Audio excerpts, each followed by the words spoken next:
Ce qu'on appelle l'onction là, ce n'est pas le ministère. Dieu donne le ministère. Mais c'est ce qui accompagne le ministère qui est l'onction de Dieu. L'onction dans le ministère, c'est la parole que tu as reçue du Seigneur. Bien aimé, si aujourd'hui Dieu a arrêté de t'exaucer là, c'est parce que tu n'es plus dans son plan. C'est parce que tu as arrêté le message qu'il t'a donné.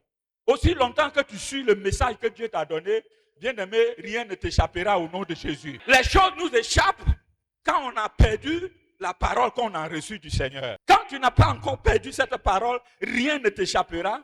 Et aujourd'hui, ce qu'on appelle l'onction là, c'est pas les gens, aujourd'hui, l'église est mélangée. Quand on dit l'onction, c'est quand quelqu'un va venir, il va prier. Les gens vont commencer à se traîner à terre partout, rouler ici, aller ici. Quand il fait comme ça, les gens vont là. Les gens vont là. C'est ça qu'on appelle l'onction. Mais ce n'est pas l'onction. Ça, c'est l'effet de l'onction. Mais sinon, l'onction même là, ça brise le joug. Ça brise le joug. L'effet de l'onction là, c'est ça que nous avons dans nos églises aujourd'hui. Sinon, quand tu as reçu une parole du Seigneur, Dieu t'a dit, va. Le ministère que je te donne là, ce ministère sera accompagné de ça et ça et ça. Voici ce que tu dois faire. Voici ce que tu ne dois pas faire.